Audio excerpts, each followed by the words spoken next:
September 2025 once again reaffirmed Dominica's status as one of the most reliable destinations for citizenship by investment. Take this opportunity to safeguard your capital and your family's future. Anichi Resort and Spa is part of the prestigious Autograph Collection by Marriott International.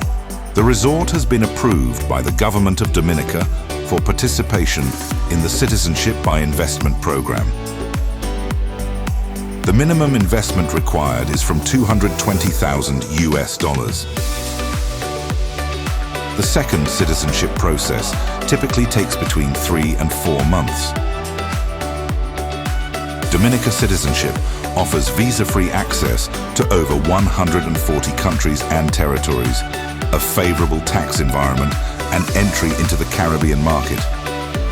The status of citizenship is lifelong and can be passed on to future generations. Don't miss the chance to invest in a world-class project. Contact us today.